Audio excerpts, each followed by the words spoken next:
Good afternoon.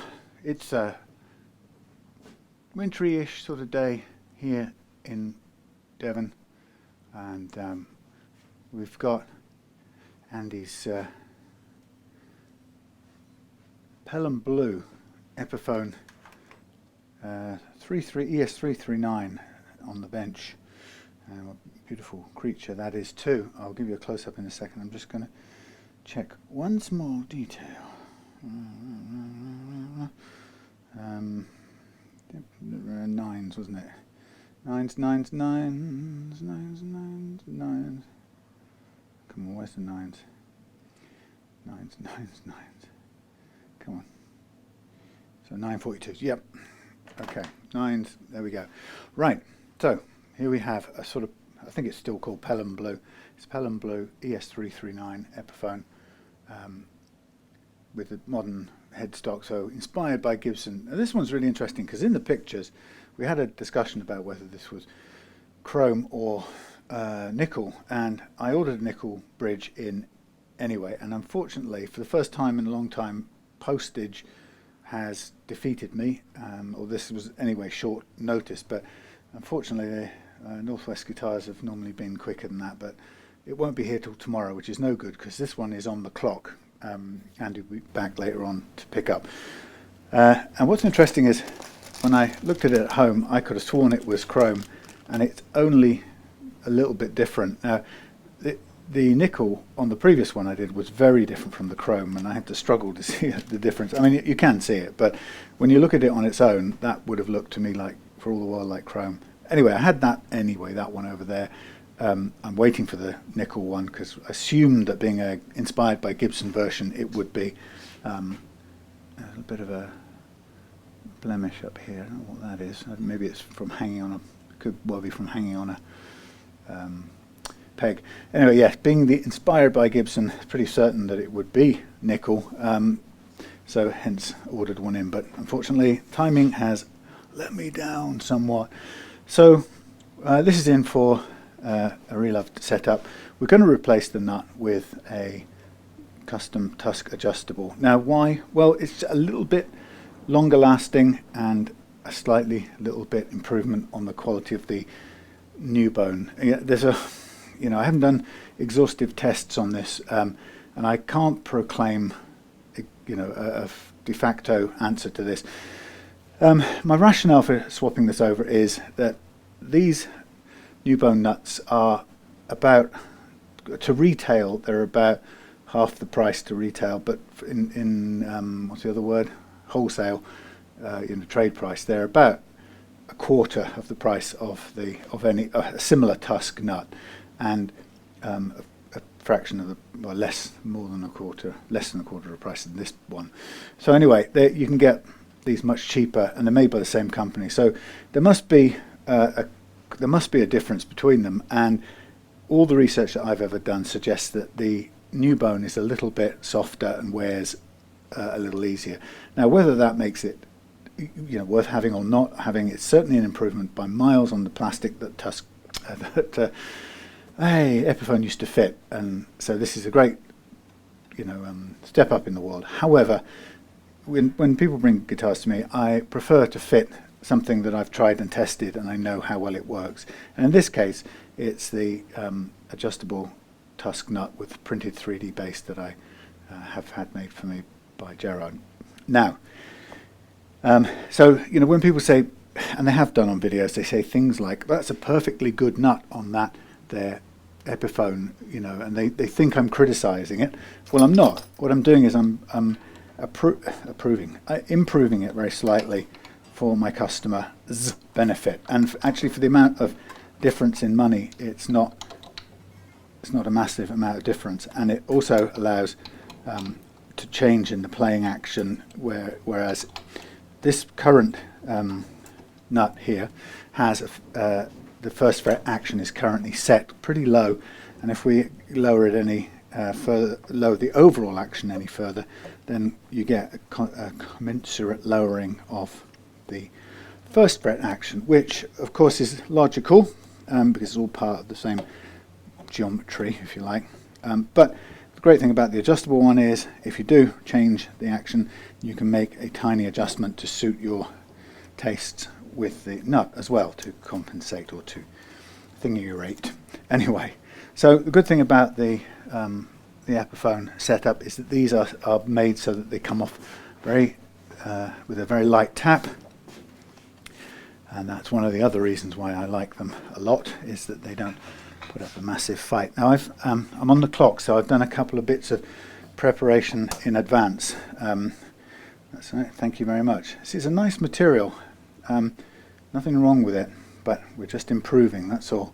We know that the adjustable Tusk nut fits on these inspired by jobbies very, very well.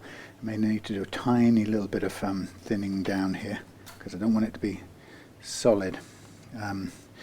Yes, anyway, so I've done a little bit of prep offline, and the prep I've done is a bit of sanding on this thing here, and the other prep I've done is, like, for example, I've checked out the guitar's overall action and seen how it plays. It has a little bit of fret slap, but in fact, it's not quite as, the frets don't feel quite as perfect as the last one I saw, but they're still very, very good. So I have no complaints about it. But yeah, just a tiny little bit of difference. And so what Andy wants on this is, he wants the lowest, lightest possible. And it was going to be with the adjustable nut and the roller bridge. Now I'm going to set it up today with not the roller bridge. I'm going to set it up with the original bridge on it, and then Andy has a choice. I can either send him on the what that thing is called, you know, the nickel roller bridge, but you know, he might not want to do that adjustment himself. So, you know, it isn't an essential for this. It's not like it has a what's the word, tremolo unit that demands a roller bridge. The roller bridge is a sort of just an added luxury, a little luxury. And the reason it's a little improvement is because it gives you a little bit of extra intonation room. That's my primary reason for fitting it. Not that really the Tune-o-matic on this sort of guitar is known for breaking strings, because in my experience it doesn't seem to do that. So there we are. Thankfully the Gibson Inspired nuts fit on beautifully, and that I can tell you now is probably at the right height for what I want. So what I'm going to do while we're at it, and because we're on the clock, I'm kind of not rushing, but I don't have any room for waffle, so I'm just going to sort of blaze on through. So while the strings are slacked off, I'm going to use this opportunity to, off camera now probably, to mark them up with the marker pen. Having played it, having set it to my target action already, and having played it a little bit, it does indeed have a very small amount of fret slap, and it does have a little bit of choking out on the higher bends. I think it's currently might be set on 10s. I think Andy wants to go down to 9s. It might be wrong, it might already be on 9s. But the beauty of using the Tusk adjustable nut is that I like to use it because it lets me do one thing that I much prefer to do, and that is to start with the strings basically touching the first fret, which it's now doing, and then I can use the adjusters, the grub screws, to raise this. Now one of the things you can't see that I've done off camera is I've sanded the grub screw feet flat, and that's so that it spreads the load on the plastic base. My experience is it compresses it a very small amount, but then it settles and very quickly settles, and we're where we need to be. So straight away I can make my small adjustments to raise up the this one's quite stiff, but that's just because of the way it's going through the Tusk, and we can raise up the nut to where we want it, which is about there. Perfectly good to begin with. Now I'll use a tuning fork just to get going. Well, I had some interesting comments from our American cousins. from some American cousins, we should say, which I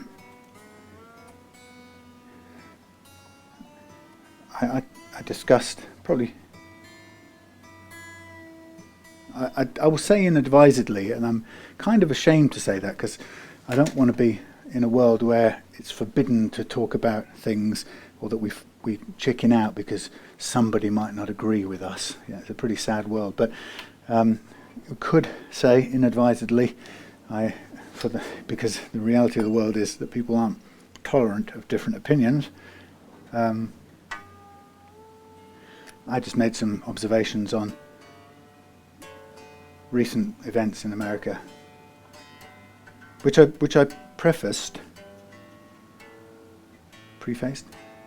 preambled by saying that because I don't live in that place,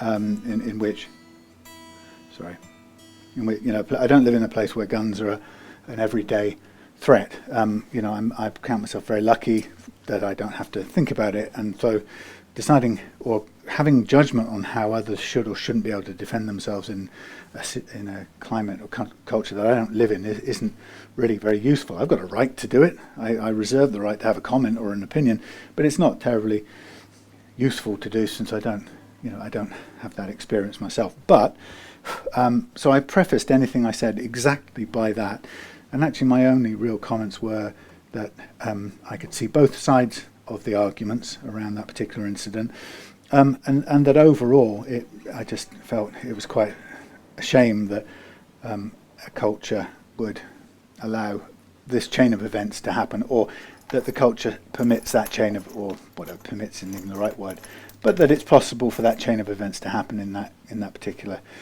culture. Anyway, so you can see it's a pretty not ambiguous, but it's a pretty open-ended conclusion. And what I got was massively. Somebody's painted a little bit of something here. Is it sticky? Something to cover something up? Looks like it. Anyway, I got absolutely attacked and slagged off by mostly, in fact, not mostly, all American, a number of American commenters, and what was saddening for me about it is not how angry they were, because they were extremely angry and unpleasant, but actually how intolerant they were of anyone having a view that wasn't the same as theirs. And that really depresses me a bit. Call me a softie or whatever, I don't care, actually. I'd much rather be a sensitive person who can see more than one point of view in any situation. I don't think there's a weakness in that at all. By the way, this is loose, so I'm just going to have a go at tightening it up. I consider that a strength, but that's a personal take on the world and how things work. But it seemed to be that the people who were attacking me seemed to not see it as a strength. They seemed to take it as it was just I had a different view to them. I was wrong. I had no right to have that view, and therefore I should shut my goddamn mouth. Was about the summing up of it. But like I said, the thing that was somewhat demoralising was how absolutely quickly those people leapt to that position. So there was no debate. There was no, okay, I see that you've thought about this, or you live in a different culture, or how is it for you, or why? What would it be like if you lived in da da da? No questioning. I've talked about this before. There was no curiosity of different cultures, different points of view. It was shut your goddamn mouth. I ought to kill you, basically. If and it was, nobody actually said they were going to come and kill me, but it was almost as if the implication was, if you were anywhere near me right now, I would do for you type of threatening kind of aggression, which I just thought was massively depressing, really. Anyway, so it made me think.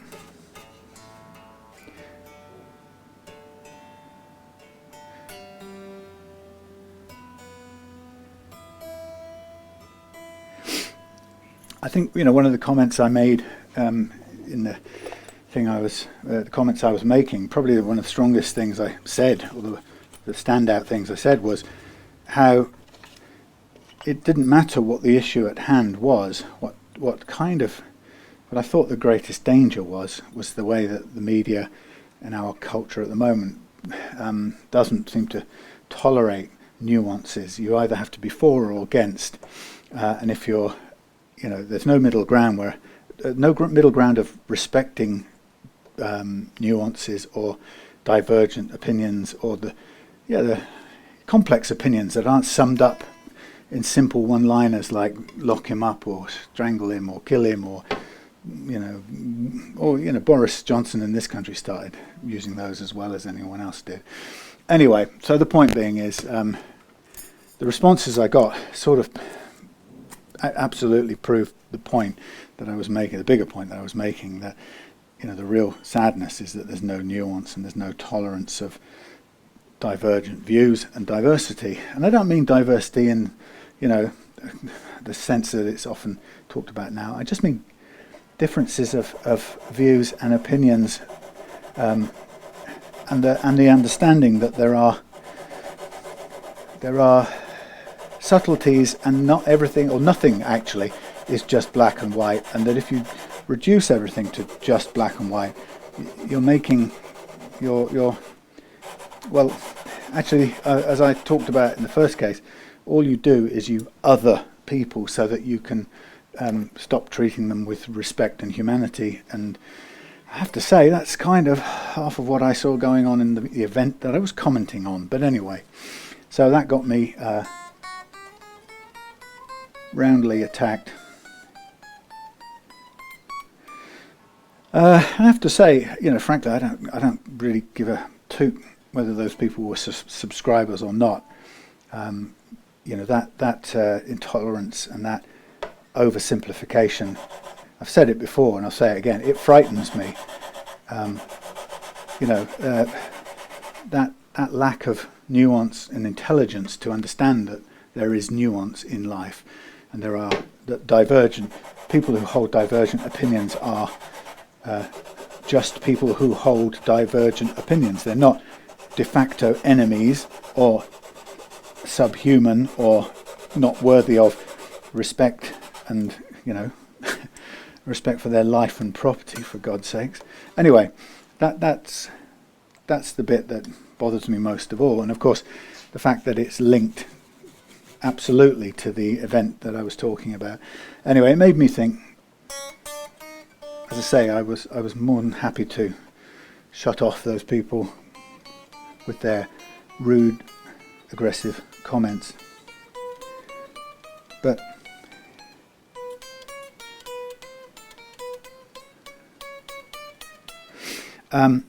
yeah, it did. Sadly, it made me think. Oh God, can I bear being attacked like that? Just because I voiced an opinion.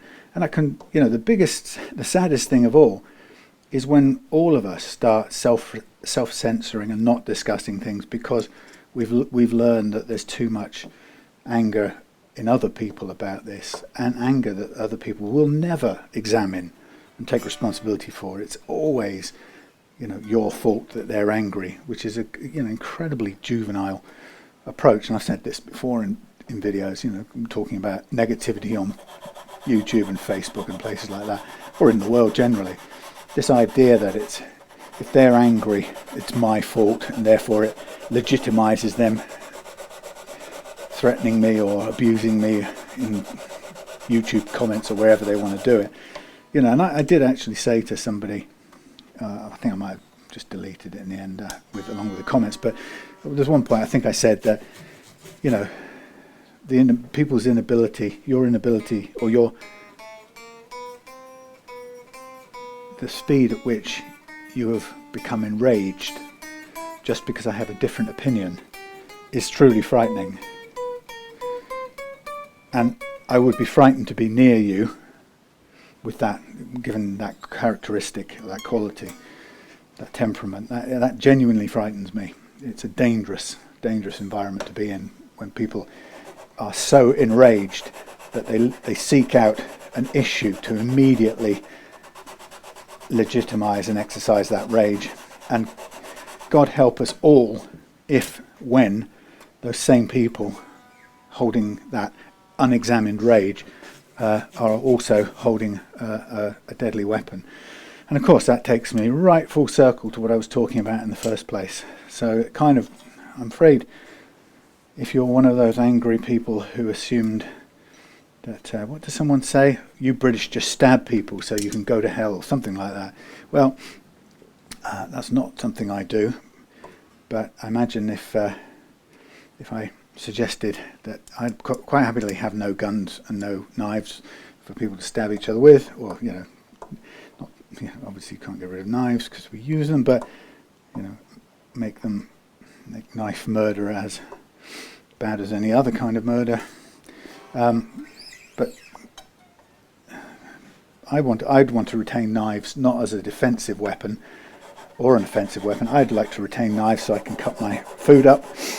But the people criticising me would like to retain guns to stop their government enslaving them and bad people doing bad things to them. And like I said, I understand that if you live in a different world from me, that could, that is clearly your experience and your reality, but it's not mine, and I don't have to have the same one as you. And that's where it's like a religion gone mad.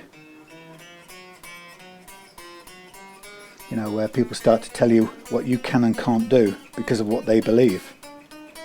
Now this is very, very low, so I'm not really going to go this low. So let me just double check this. Yeah, we're a fraction too low to be sensible. But yeah, when when people can't understand that those of us who don't share their views should not only be entitled to respect for having different views, but we should also be entitled to not be bound by your norms. We should have the right to be not bound by your norms. Then I just think when people can't see that, then you are, you're en route to burning people at the stake and other types of punishments for not sharing someone else, not sharing your view. So, I found out the hard way by making a comment.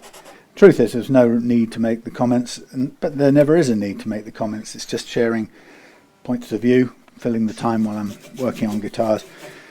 I don't regret it. I regret that it exposed such rage.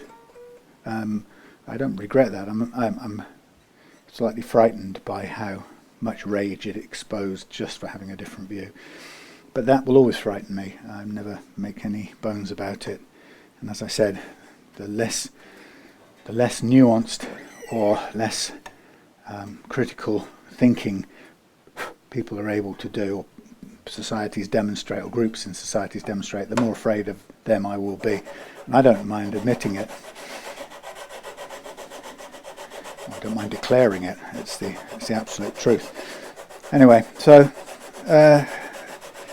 I guess I'll talk about whatever interests me in future. But it's funny because I'm also aware that this platform, and I've talked about this before, but this platform is bound by not only what some American right-wing cousins might think is acceptable to hear, which obviously they didn't find acceptable, but also we're bound by, it's done it again, it's got a high G slot on here. They don't get it, do they? The G is always highest of all 6 strings. Oh well. Yeah, not only we supposed to be bound by a little bit of Brett slap up there. Not only are we supposed to be bound by what those particular people think about that particular subject, we're also supposed to be bound by what Google thinks its probably mostly corporate American advertisers are happy with. And so they're constantly checking to see whether anything we put in our content has to do with difficult, contentious, or otherwise sensitive issues that might upset their advertisers, who basically really want a bland, safe universe in which to sell more of their products. They don't want anything challenging or edgy. You know, I understand that. I don't agree with it, or I don't respect it, but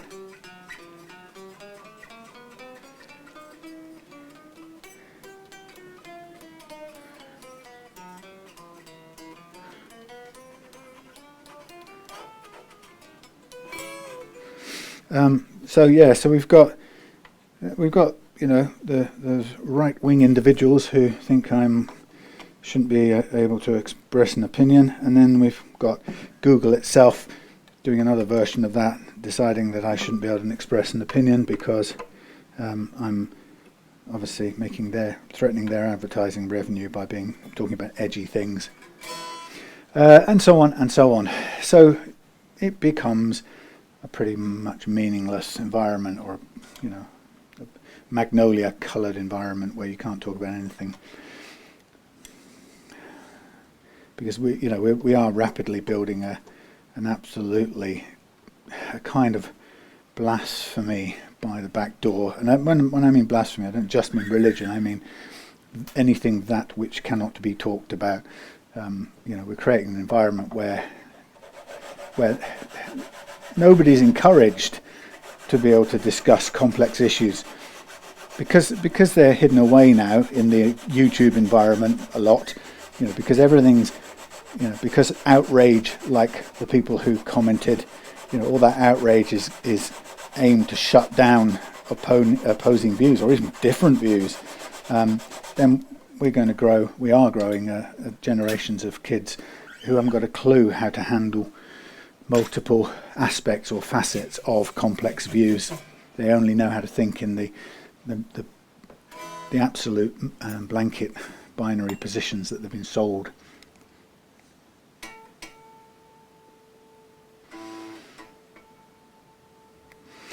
And that, my dear folks, I will never apologise for a boring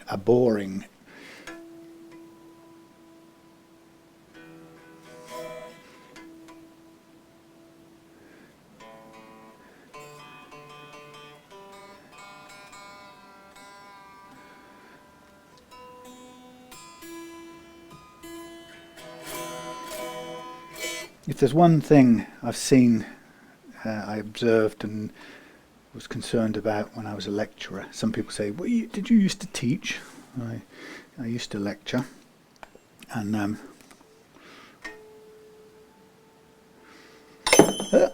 thank you. There's one thing that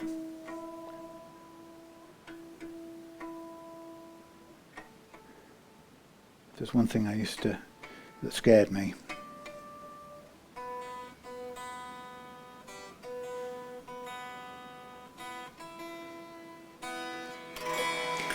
It was the move away from critical thinking, or our educational institutions move away from promoting critical thinking, so that people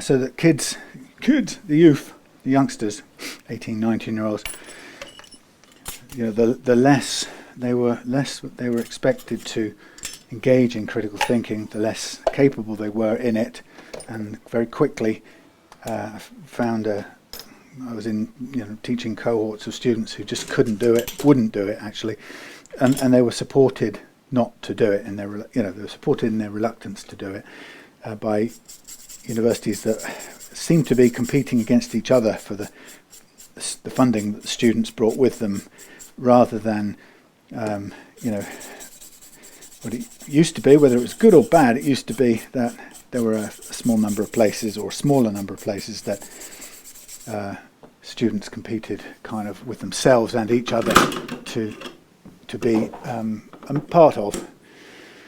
And it politically changed over at some point in time, and it became all about getting students in, and students became the commodity that everybody was fighting for. And of course, you don't really attract more students by increasing the rigour and the demands on them if they find it difficult, which I think is a shame, because to me that was the difficulty of something, and being able to measure yourself against overcoming that difficulty, to me, was what made it exciting to learn. What makes it exciting to learn. But it didn't bring in the money, so I watched year after year while I was teaching the academic demands being reduced, and that really worried me. Not just because it felt like it wasn't doing anything for the youngsters, but it worried me because long term there are massive consequences of doing that. And if, to be honest, if you can only understand what those are if you can think critically. And the problem is now already is that too few people seem to have the ability to think critically, and therefore don't see any issue or threat, or aren't bothered by the lack of, or the reduction, or the erosion of critical thinking. It's that sort of what do I call that thing when you don't know how much you don't know, or you're too blinded to realise how little you know. Oh God, it's called a something equation. I can't remember now. There's a term for it where the people who most need to know how little they don't know, in fact, can't see it, and so they're even more dangerous in a sense because of that.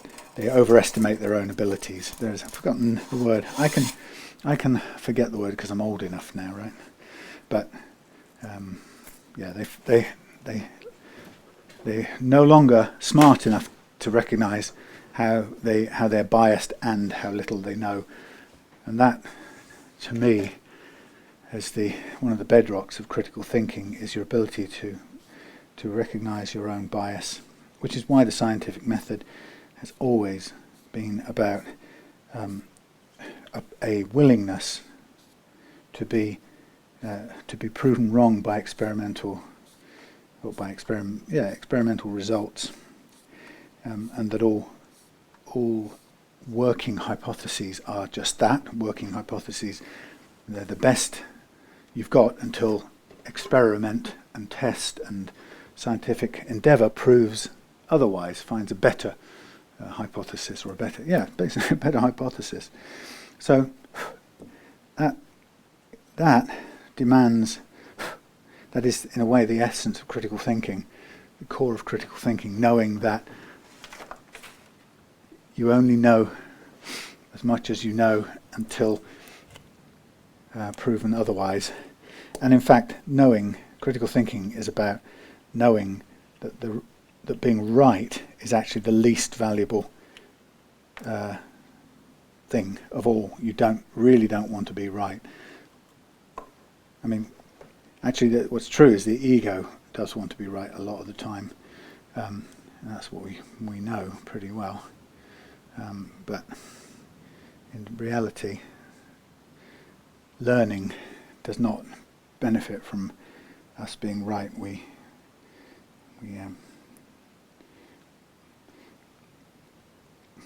Great discoveries and learning occur through us being willing to be wrong.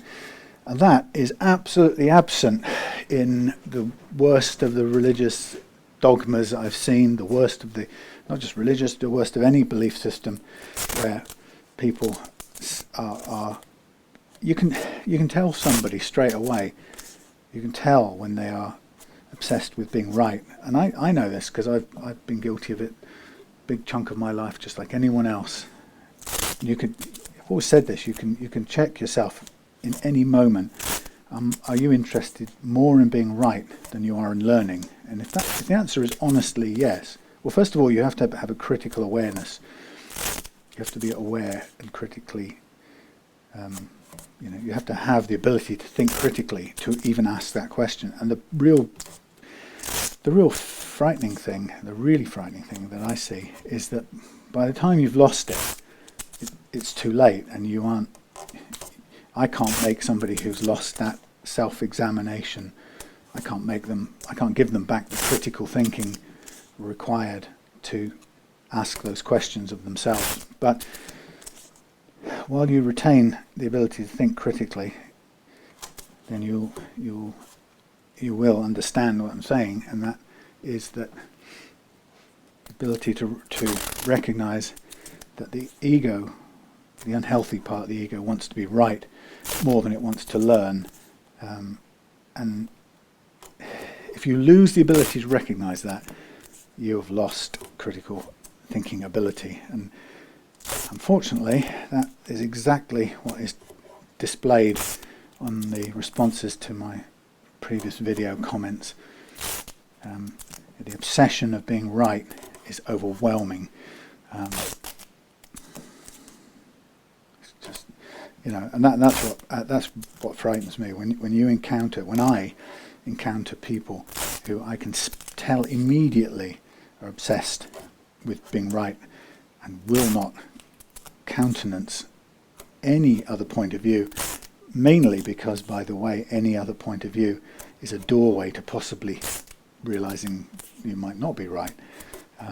But when I come across that characteristic in people, it frightens me big time, bigly, I have to say. It really does.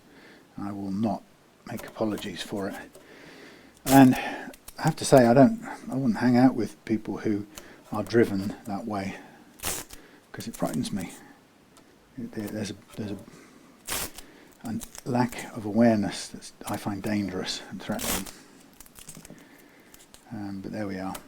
So that's why I'm very much behind the scientific method and a slave to logic, a great fan of logic.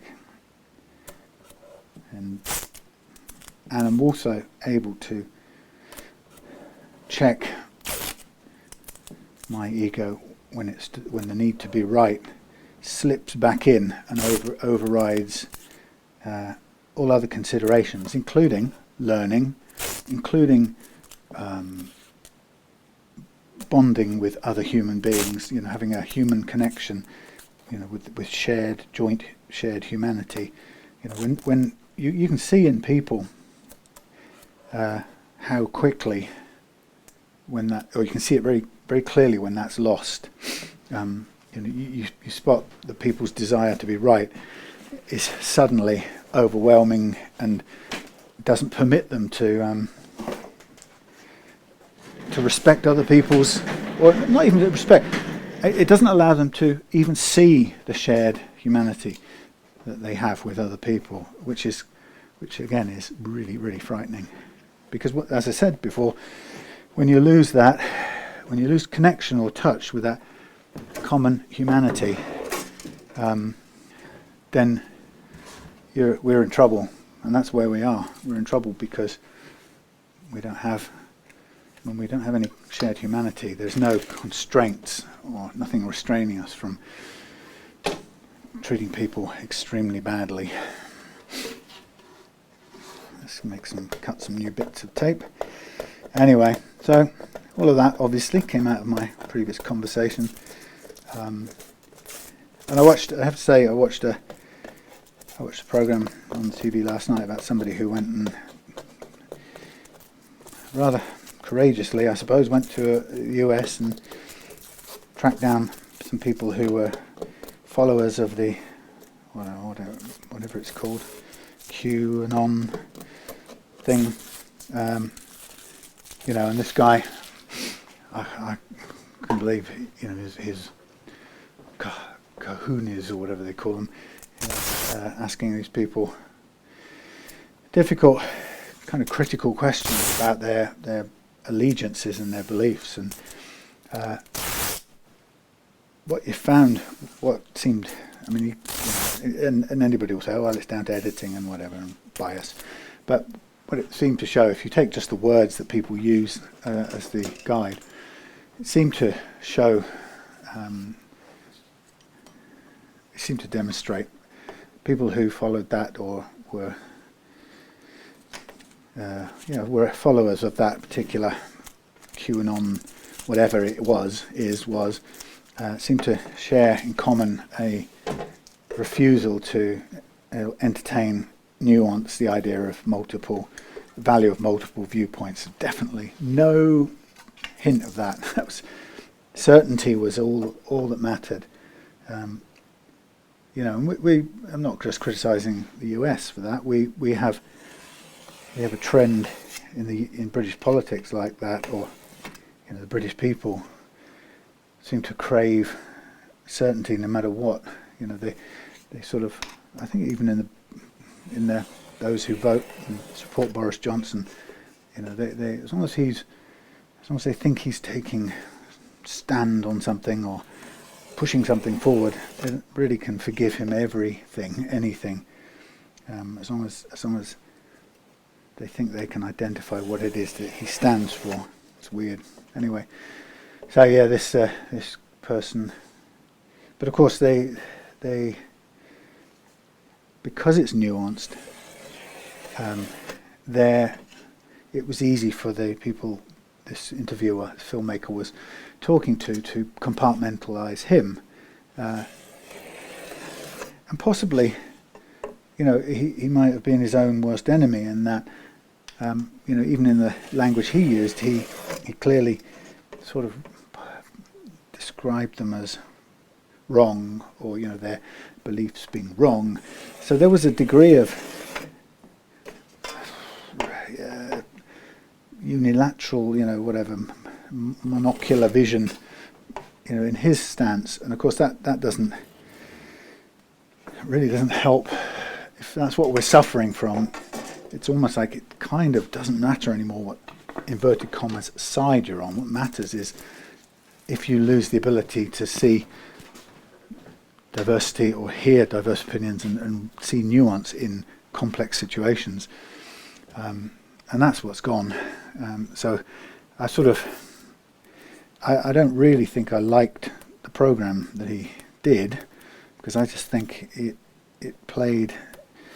posited him too much as too much of a, I guess, straight to portray as a whatever liberal lefty, from their perspective, mainstream media, and therefore easily puttable in a boxable and dismissed. And that's what so much of this is the minute you can categorize and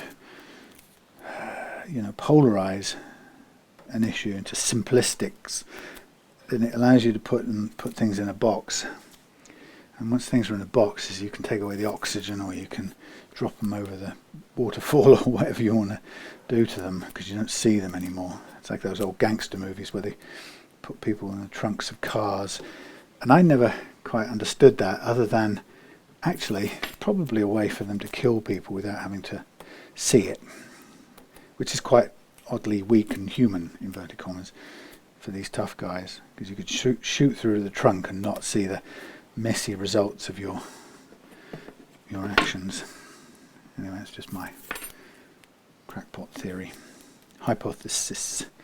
Anyhow, so all comes down to, would I bother to comment on any world subjects?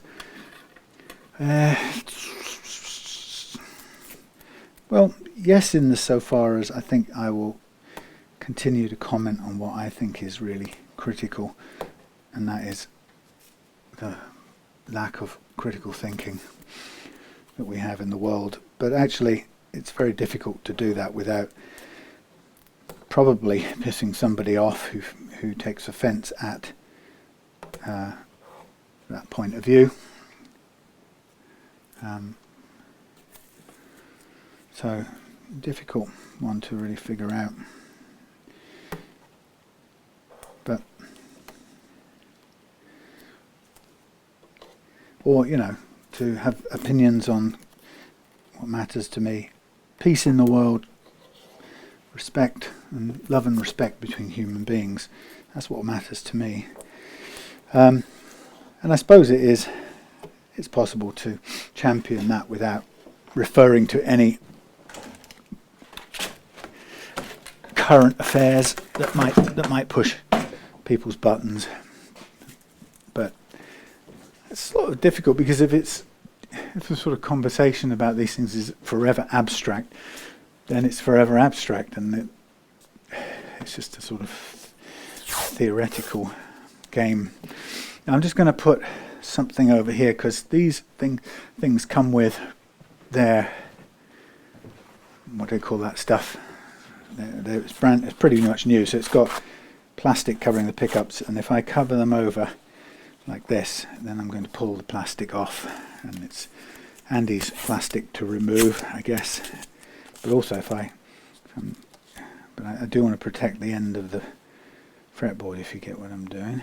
So I have to try and do this in such a way that I can achieve that without. I think I'll probably do. Yes. Anyway, so there you go. That was my fabulous experience of sharing my views.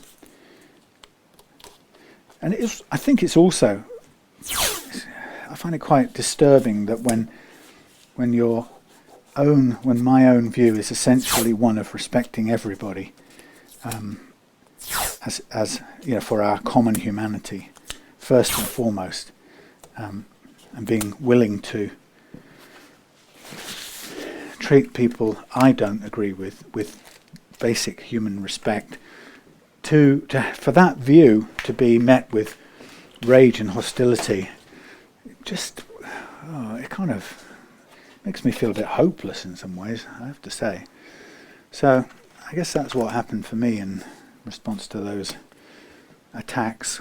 I think, what the hell is the hope? You know, what hope have we got, really, if we can't even entertain differing ideas without degenerating into, or without some people bringing rage, murderous feeling, threatening feeling rage into the equation. And you know, if you look, I know for a fact, if you go look what I posted and what I said and commented on, there's no disrespect or rage or anger or threat to anybody in that. It's done with a measured responsibility for my own opinions and my own feelings about things, and I know that about me, so I don't have to worry that I've done something to somebody. I don't. But anyway, so yeah, I think I know that's how the certain part of the world sees things, so I guess I just have to accept that. So anyway, as we here under the ticking of the clock, I knew I'd forgotten to do something. Too much talking. I'm just going to redo this quickly and make sure I've got the crowning done. I normally do it first. That's what's confused me. So I shall do it in. Ready now. I'll use the medium-sized part of the file. Anyway, of course, the other thing is that it gets to a point where if you can't just be real when you are doing something as a real person, you know, and even if you have to self-censor, like, I better not talk about what's going on in British politics because then I'm going to piss off these people and those people, or I better not have a view on anything in case ... I think it's pretty. It ends up being a very bland world. But hey, maybe that's what people want from their YouTube experience. Anyway, so I will continue to promote critical thinking and awareness, because that's sort of pretty much all I've ever been. If I've ever been sure of anything, it's probably that. But the value of that. I can't tell you that that's good for your life, but I can say why it's good for mine.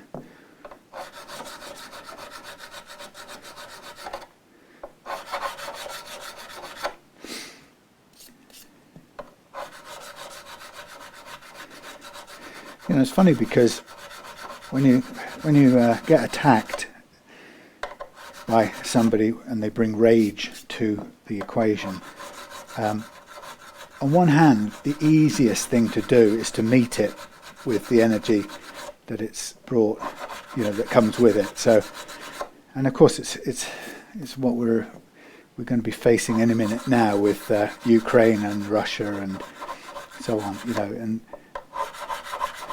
we're going to think we're forced to respond with threats and might. And it's a difficult one because arguably, when has that ever worked? And that's a difficult one because people will say, well, and I totally get it. They say, well, if we hadn't have done that in the Second World War, what would have changed? Or the world would have been enslaved, and so on and so forth. And I totally understand and agree with that point of view. It's very logical, and if we hadn't, then who knows what bad would have happened. But the question, I suppose, you have to think: is it really the only way? Is it polarized? Is it either you roll over and die, or is there another way other than rolling over and dying or fighting back? So I don't know. Don't know the answer, but I know a lot of people think they do. That's the thing. Anyway, so back to guitars. Here I am. I was probably just doing everything on camera today because it's a start to finish process. So what I'm doing first of all is, having recrowned the frets, I'm now hand sanding the first bit of sandpaper. And some people say, why are you doing that? And I like to do it this way. There's no really good reason other than I like to feel the frets, and I like to make sure that in the first bit of paper I have covered all of them. It's just a personal thing. I'm not implying anything about this method. Anyway, so I'm going to sand out these frets using all my various gauges of sandpaper here, and get to the end and switch over to the micro mesh sets. And once that's done, I'll clean everything up and we'll be ready to restring. In this case, I have D'Addario 9s, so I'll fit those. That's the brand I tend to use because I like the freshness of the packet. It's sealed, it's not in paper.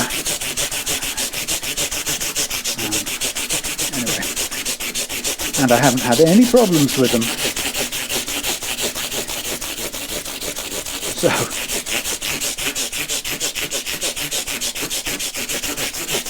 I think the thing about doing this the way I do it is filming setups and stuff is that there isn't enough in my mind. I don't have enough to talk about guitars the whole time, every day, all day, every day.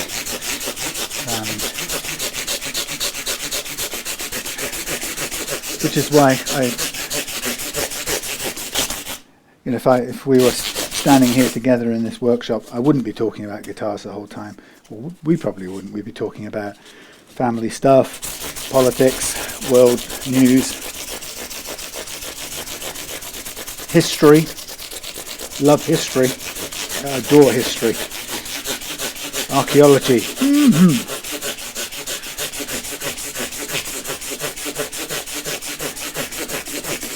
family. There's a guy I watch sometimes on YouTube called Derek somebody, and he is an artist, musician, and he makes I don't know what his music is. I haven't listened to his music yet, but he's clearly made some. But his video, he seems to do a lot of sitting in front of his very, very considerable record collection, and he sort of pulls out records and talks a little bit about them. And less often plays something, and I presume that might be I think that might be a copyright issue of making it difficult to do. But it's quite a nice format, talking about,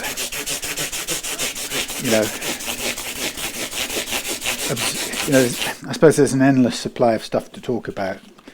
He talks about what he likes about the track or the style of music, or why he thinks it did or didn't make it big or whatever. And I quite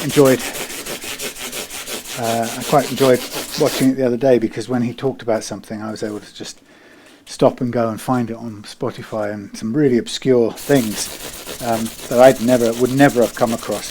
I probably won't again, but still interesting to have a listen and see what he was talking about. Which is funny, because he's presumably not allowed to play it on his channel because of this ever increasingly strict copyright restrictions on YouTube. But he can tell you to go and listen to it, and then come back. Well, he doesn't tell you to, but he could do.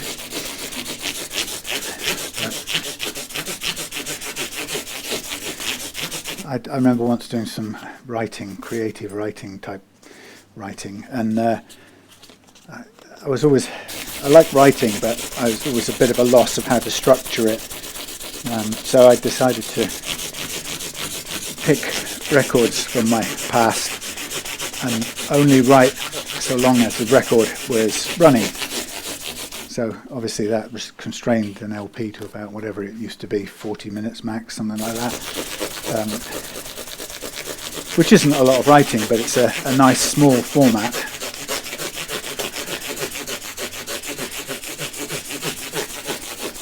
And to begin with, I think I focused mainly on writing about the time I heard that album for the first time, which is always, or maybe not the first ever time, but it's the first early significant time you heard it.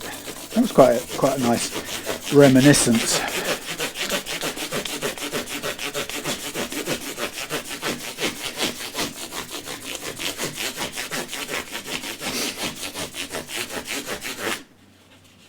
You never know, it probably isn't the first time you ever heard something. You come to realise you've told yourself that was the first time you ever heard it, because you've attached a load of importance to it. Usually people are attached to that memory as well, particular people.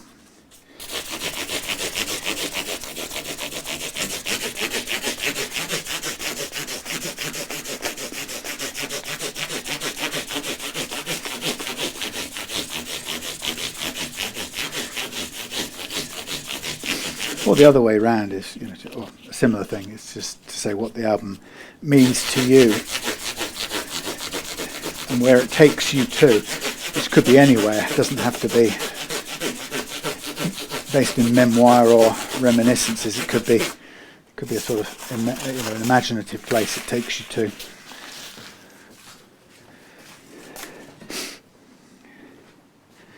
I think I recall listening to Sgt. Pepper by the Beatles but before I ever got into liking the Beatles, obviously they were the background to my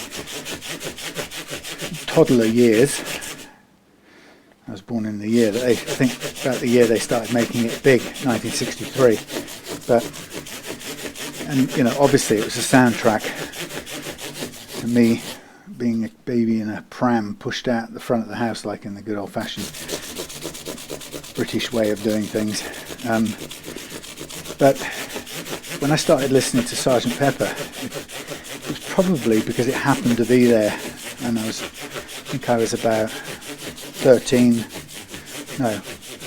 14, something like that. 14, what would that be? 7, no less. 13, something like that. 14, maybe 14. Anyway, and I think Sergeant Pepper, not only did it, I acquired it from my dad, who sold it to me for £1 or something, mercenary.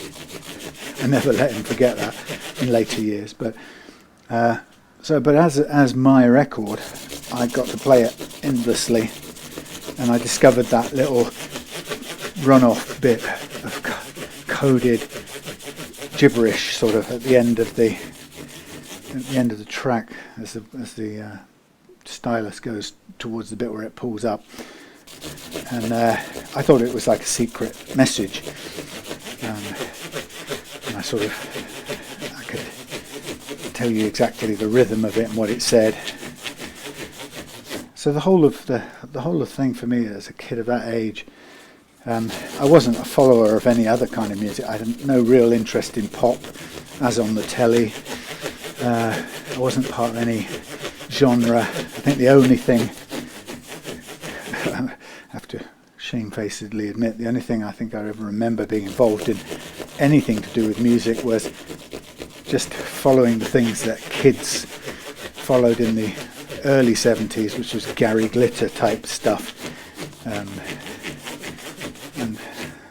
Rubettes, and stuff that all seemed to be either harking back to the 50s, Shawaddy Waddy, or a sort of the poor man's version, the unthreatening version, or actually the talentless version of David Bowie. But anyway, so into that, from that I dived into Sergeant Pepper, and because I had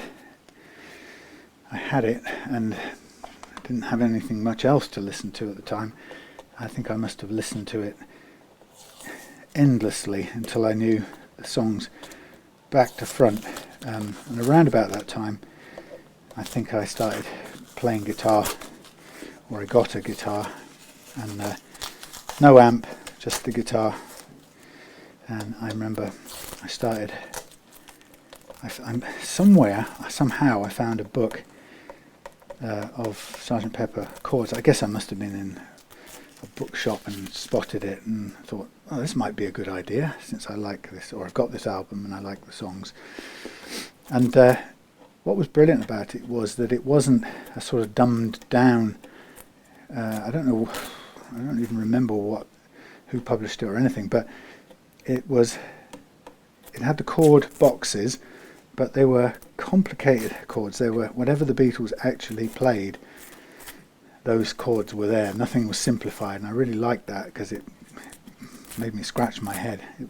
Felt really difficult to learn these chords, but it was incredibly pleasing because I could play along and hear myself doing what they were doing. So I think that was probably my primary memory of Sergeant Pepper, was using it to start to play along with guitar, or to learn something on the guitar. And it was really just learning the chords. That was my first step. I don't think I ever could decipher what the little riff bits were and things. And there was no tab in the book, that was for sure. It wasn't guitar focused. So, and I couldn't read music, so the little drawings of chords was my saving grace. And from then onwards, that was what I did. Played along with things. I think the next book I had of a similar calibre happened to be Day at the Races by Queen. So I'd sort of got into Queen really around the opera time, but their next album, Day at the Races, I again got this really accurate chord book of just the songs on that album, and played that incessantly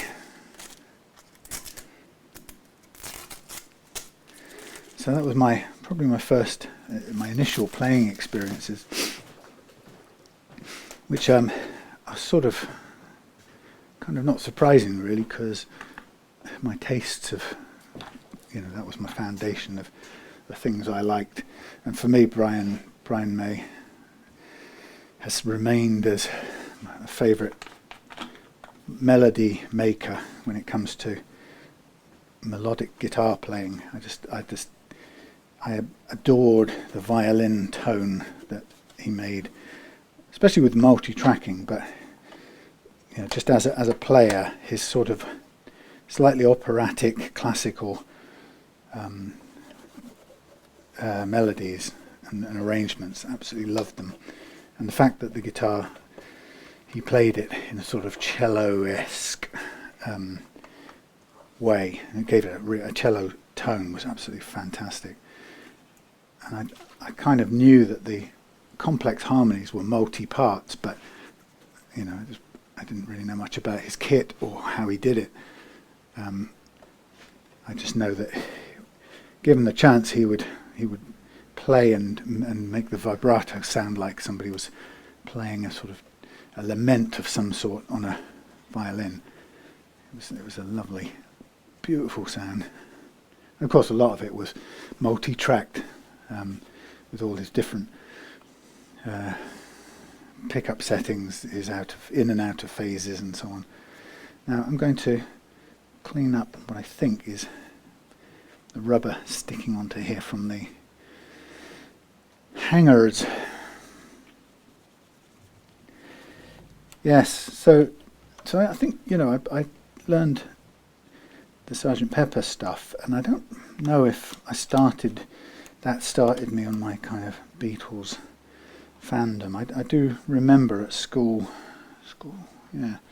around about that time, sort of me and a friend were sort of Beatles fans, and I latched onto him or vice versa, and we would.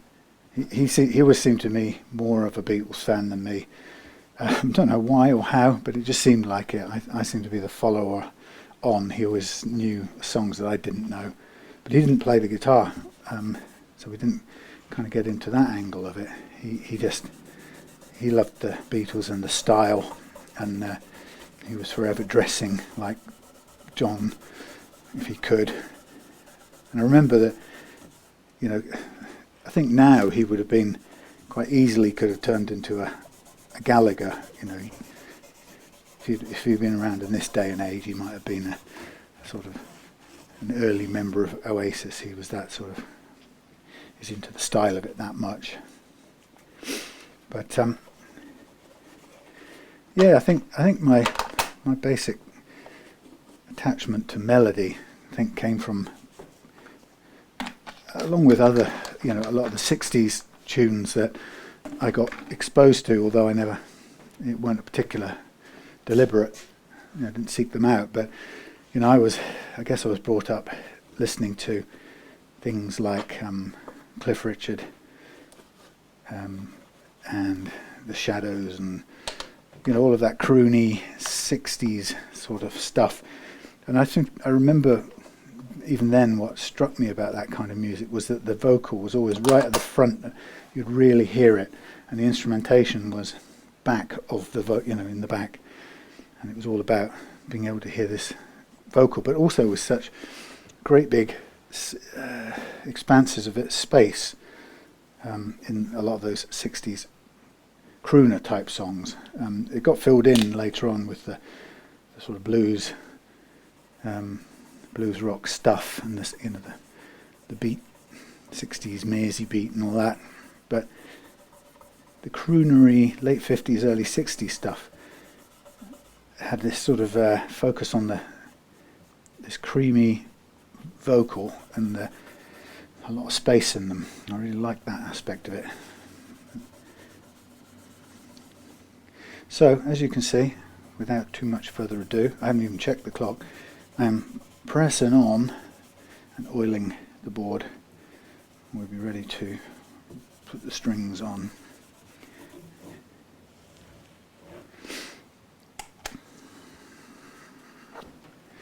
Let's check the time. 16:01. Okay. Great video. No, please don't anyone comment on any more of my videos. I don't want to know. Right. Okay, so I have done an adjustment on the tremolo, so I'm not tremolo on the truss rod. So what I'm not going to do straight off is I am not going to first of all, I'm not going to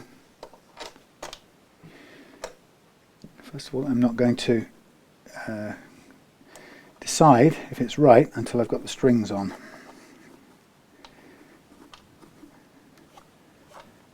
I'm just trying to get in between the posts here. This has got a couple of blemishes in. I don't know if it's in the cut at the finish itself. I don't know what it is, but there's a little bit on the front of there. I can see a sort of blemish there.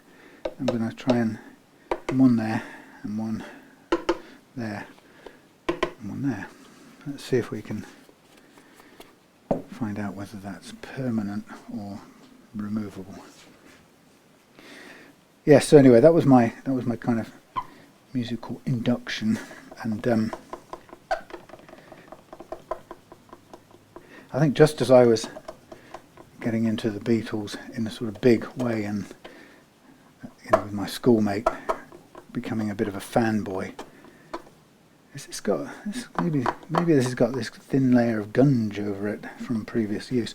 Yeah, as I was getting into being a bit of a Beatles sort of fanboy, I think then at that point punk kind of exploded, and it kind of left me in this odd place where my mate, who was the Beatles fan, because he was all about their style, he just sort of hid in that away from punk, and because I wasn't a full-on sort of style, I don't know what you call it, fanboy, as far as the style, I didn't have that to hide in. I was a little bit more anonymous, and so it's kind of there was an expectation that unless you were something else, then you had to be a punk, right? And I wasn't something else, whereas my mate was clearly a sort of 60s mod, not mod exactly, but kind of Lennon clone, little drain pipe trousers and cloth cap and stuff, little black cap. Anyway, so he responded to punk by becoming more Lennon-ish, and I responded to punk by becoming more confused-ish, and that's about where it ended for me. And I never got fully into punk, and I never got fully into anything else, which was a bit weird. So I stayed as this sort of in-betweeny kind of character, and I felt a bit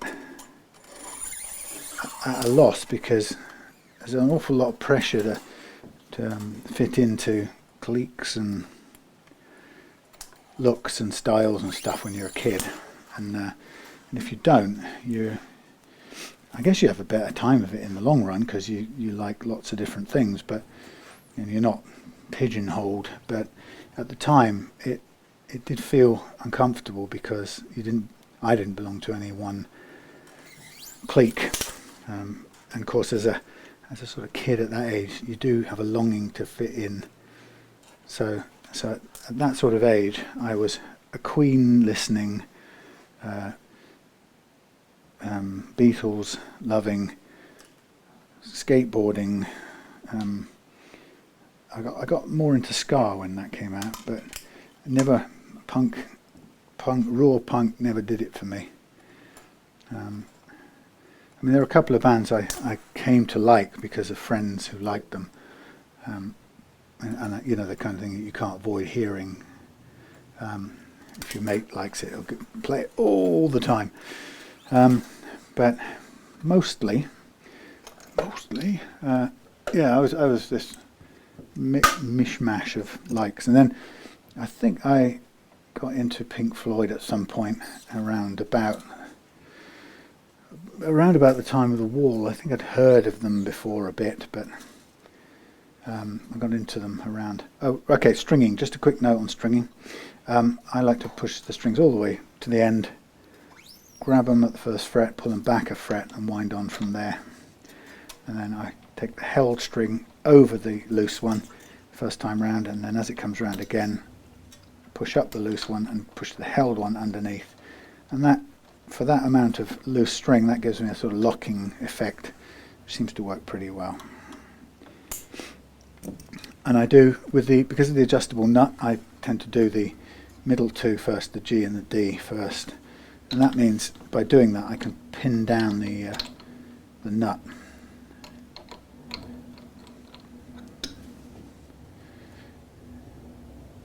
See, this is what you get when you come up here in the daytime. There's people working on the industrial estate. Pull back one. This is a bit difficult, a bit more difficult. Pull it back, hold it tight with your thumb, not so tight, tight enough to hold it so it doesn't uncoil. Hold it as the loose one goes under, and then a bit of finger gymnastics to direct the held one underneath the second time round. Yeah, so I remember about 1979 being quite into that new Pink Floyd album, that white one with the bricks all over it, and you know, and that was sort of as new agey stuff. So there was the Police, which I liked a lot, but again because they were very melodical and complex. As actually the music was complex. I mean, it was simple, but it was deceptively simple because it was really complex behind it. I think we knew even as teenagers that Stuart Copeland was a genius when it came to drums.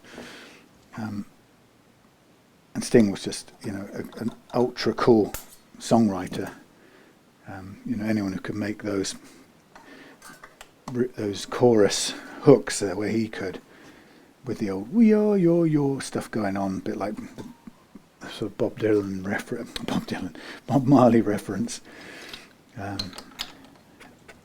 So yeah, so we kind of liked all of that, but I didn't consider that punk. I thought punk was the darker stuff, the Exploited, the Dead Kennedys, the you know, those kind of, yeah, the really dark stuff. UK Subs.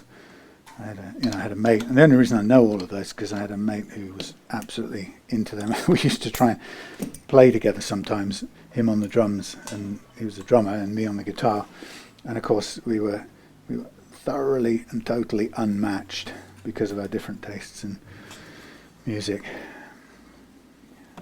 But so yeah, I kind of only knew of those things. Crass as well. I mean, God, that was dark stuff, but he absolutely loved it.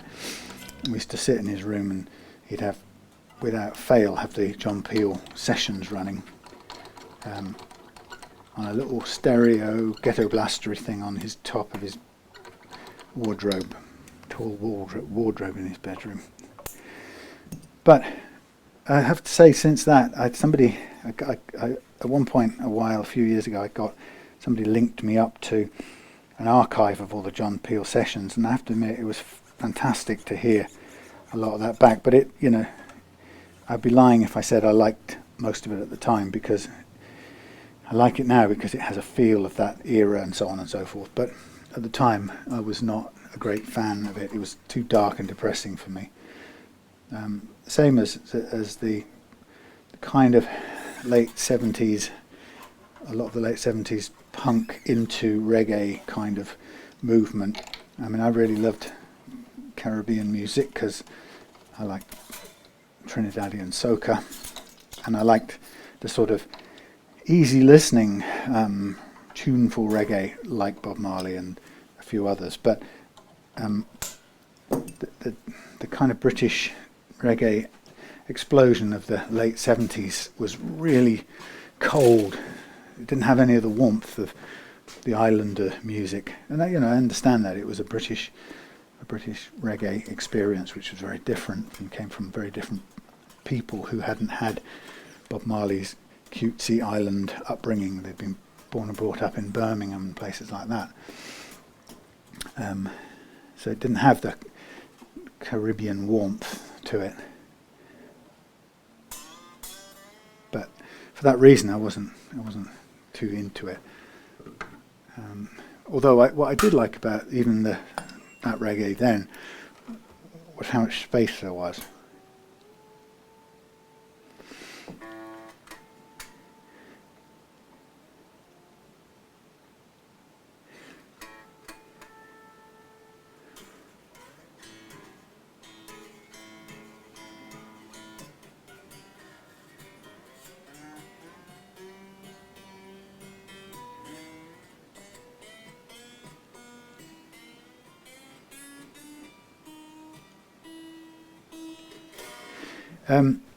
Andy, as an observation here, if you fit, I'm not saying you do, but if and when you fit the roller bridge, it will sort out this problem with the G being higher than everything else. I don't know why the Tunematic bridge does it. I don't even know if it's intentional or not, but on just about every Tunematic bridge, including the newer ones, it seems that for some reason that the G, well you can see it there, the G sits higher than everything else.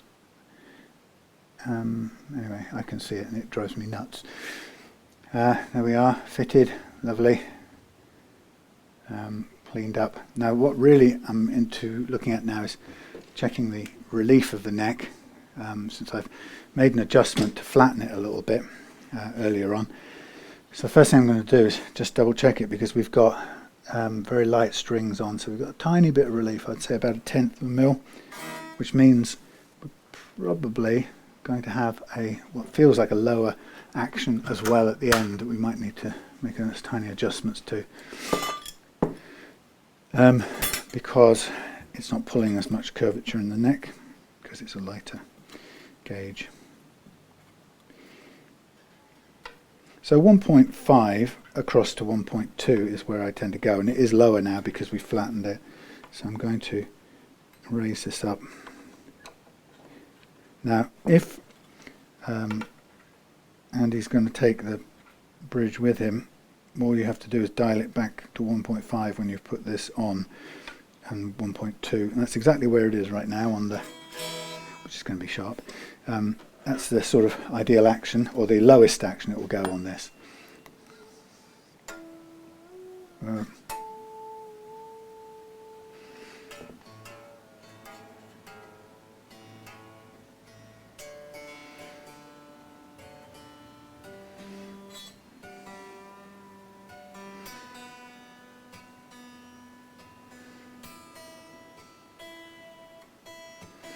So at this point, tuning stability, probably heard me say this before, but I'll say it again. Tuning stability is 50% the unreleased slack in your strings, which is what we're now going to eke out by squeezing with a thumb and forefinger stretch.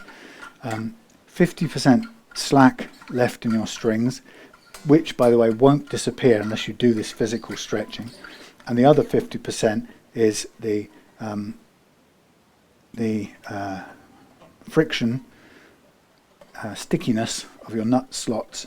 So if you just think of it broadly in those two components and take care of both of them. So we've taken care of the friction part by fitting a Tusk nut and one with adjustable grub screws, so that we're not even interfering or making any crude saw motions or file marks, or leaving file marks on the nut on the slots.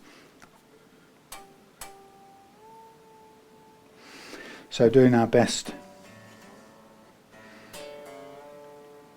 giving it the best possible chance for zero friction.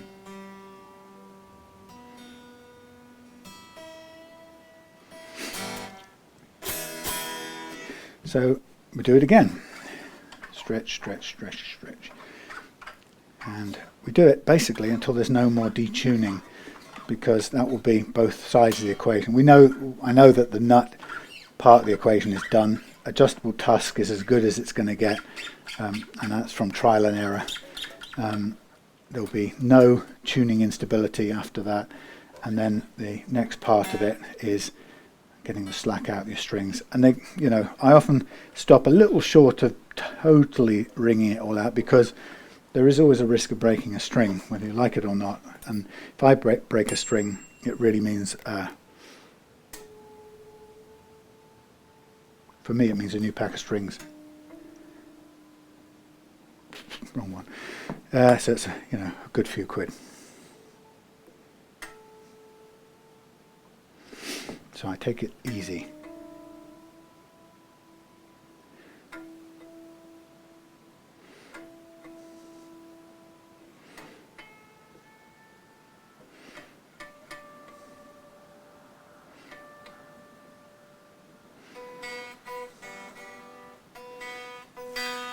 You can hear the screw rattling.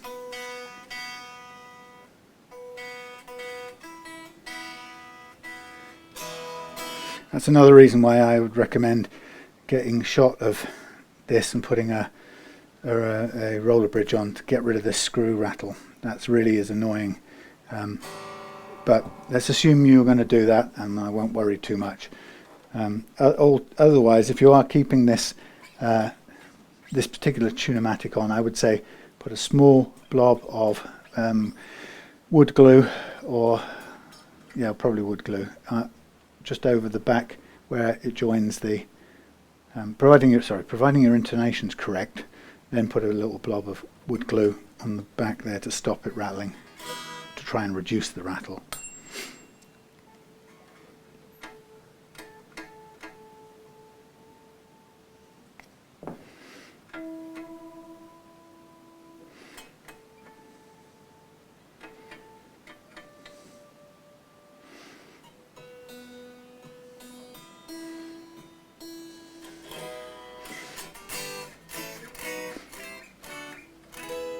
Beautiful, lovely.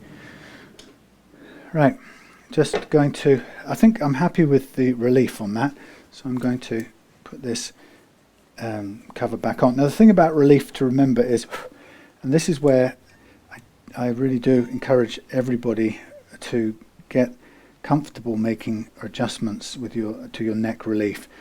Some people think they don't want to do it, that's why I'm taking it to a luthier, and I understand that. And of course, your tech or luthier will always make that adjustment, or should always make that adjustment if necessary. But the reason you should learn and become comfortable doing it yourself is because the reality is that your wooden neck is going to be changing shape throughout the year a little bit.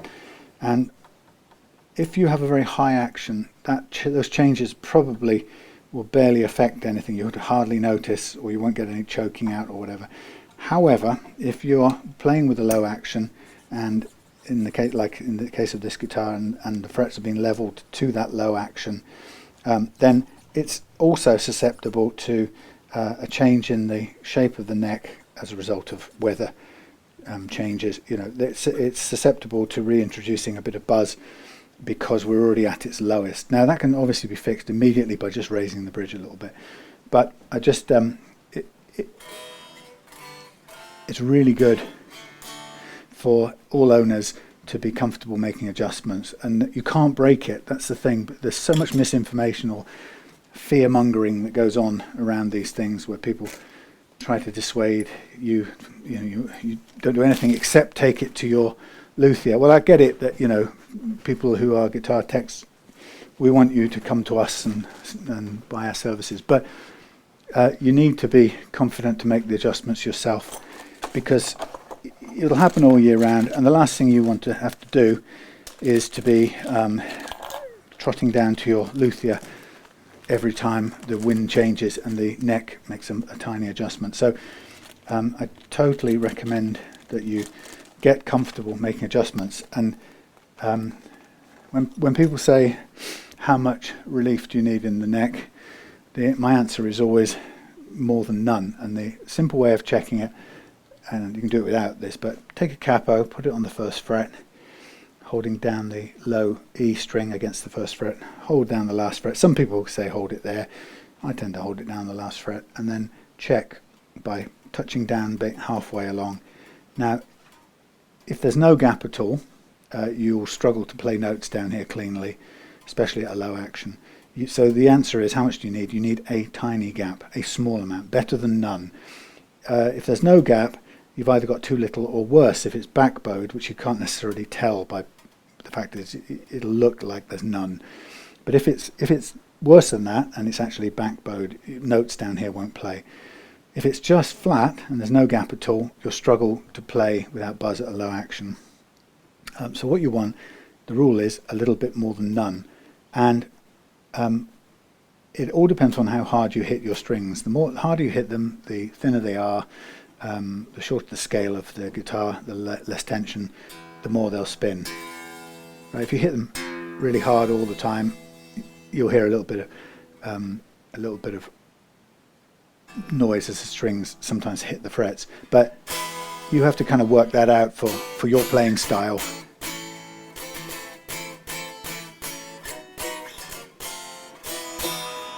So I kind of test it for about that sort of thing, but I'm not on stage bashing the hell out of it. What I'm also going to do, by the way, just here is I'm going to attach the little hex screw and the original nut there, because they're reusable if you ever want to revert it to the original nut. If that's your thing, if you were going to sell, for example, you can do that. I think you'll be a convert to this. The little hex key, if you ever see these lower than you want them to be, whether it's because you've lowered the action here or they're higher than you want them to be because you've raised the action here, at any day of the night you can make tiny adjustments. And again, the rule is you just need a little bit more than none. Right? You could get all funny and measure it with your feeler gauges, same with this, but the only thing you really need to know is that more than none is what you need, and as little as possible is the rule of thumb. So you'll know.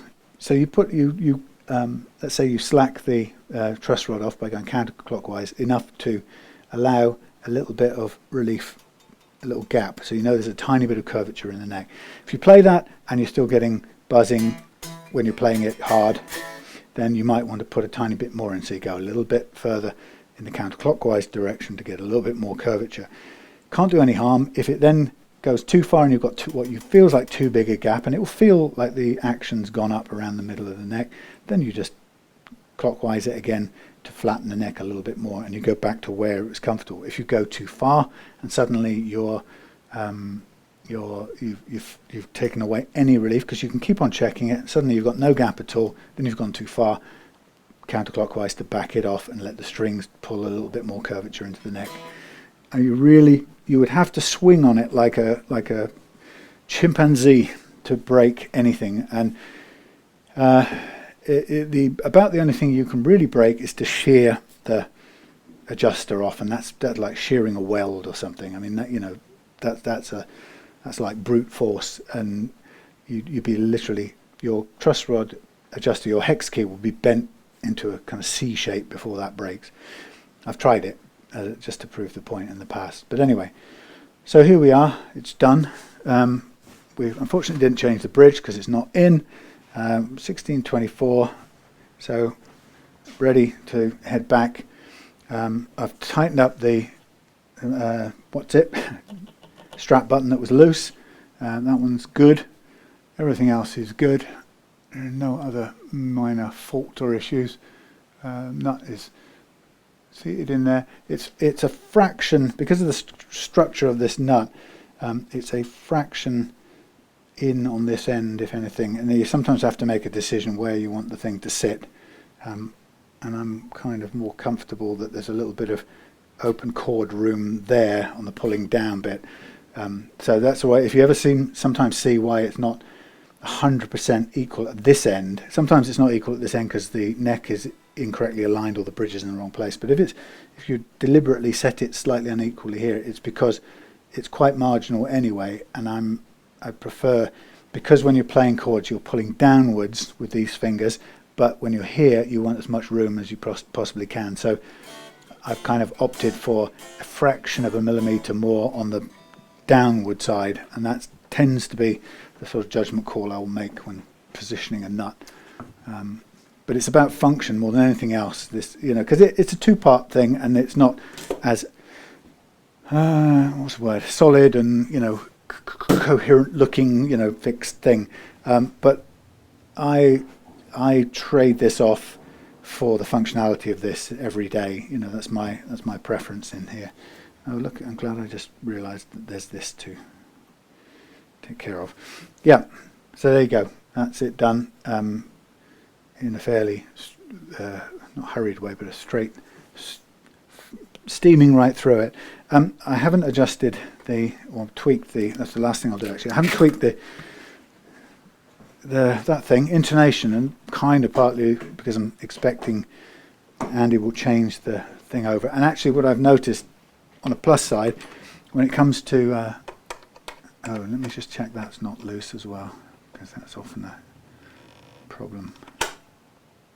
Yeah, it is a bit. Let's just tighten that up. When I change out those roller bridges, they tend to come perfectly intonated. It's just luck, or it's the way they set them in the factory. But it's a good stroke of luck. But it is something that you would almost certainly want to double check yourself if you're going to change it over. But your chances are it'll work straight off when you just drop it in. Set the height you want. Now it's quite a bit loose, so not these sockets are not the best things in life. What you really have to have for this sort of guitar is one of these. You can get different versions. This is probably a bit expensive, the StewMac version, but it's a thing that you put in, turn backwards. It locks the nut locks the barrel, but allows you to turn the nut and tighten it up. On a semi-acoustic like this, you've not got a lot of other options. And if you try tightening it from the outside, there's a very strong chance you'll spin it round and break it, which isn't good. So let's just make a quick check of the intonation here. And this is, I've never been a great fan of intonating. Let's put it like that. Never been a great fan of intonating semi-acoustics like this, because you have to lift them off the ground.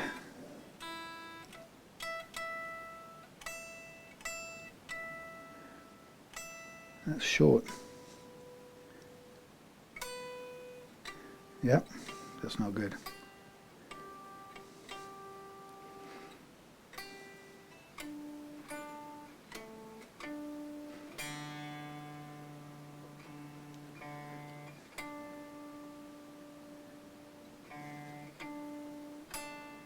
That's on.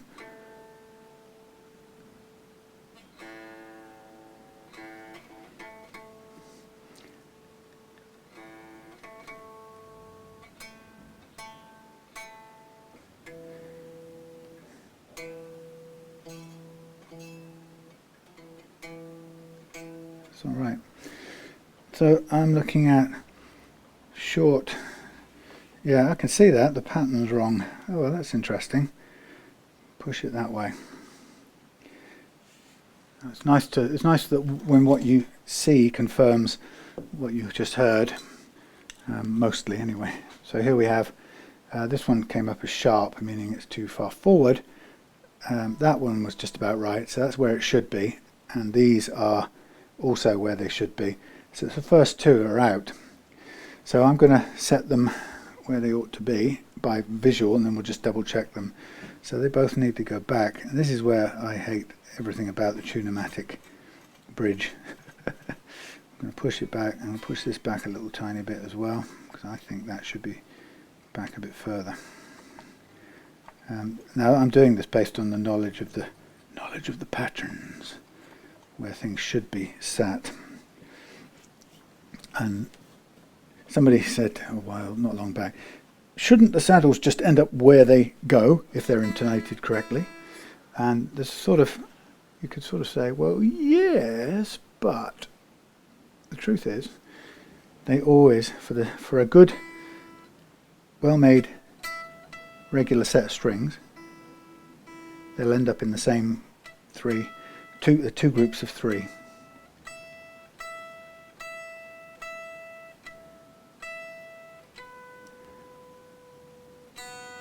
So you can usually use that as a start point. There you go, that's on. So I could pretty much nail those three just by looking at them in relation to the ones I know are in. So that's good, that's spot on. So what I would say is, for Andy, if you come to replace this, mark out where it might be smart to just put a bit of tape on the body here and just mark out the high E point on the body, on the tape, and the low E, and then you're going to get a spread in between. Or once you put the new bridge on, you probably find that it goes straight to that position. Or if not, just dial them to that, stagger them in 2 groups of 3, as shown in this here video. I'll show you. Head on 2 groups of 3 in that sort of arrangement. Okay, right, that's me done. Thank you for watching. I hope it wasn't too boring talking about unhappy YouTube contributions, but might be my way of explaining why I shall never talk about controversial issues ever again, because it's just too much misery. Anyway, thank you for coming down, Andy, on this drop and collect. Everything went fine. Yeah, I mean that would be the changeover, and you can see they've already got it in the 2 groups of 3 there, ready to drop on. And I think in this case, I would recommend you put it whichever side kind of puts the E in the closest position. So I think it would probably be, it could be front or back actually, possibly this way if it came the same as this, then screws facing back. But anyway, if you're comfortable intonating it, then do it. Doesn't matter which side you put it on, just get the intonation right. Okay, so there we are, done, and thank you for watching. See you again.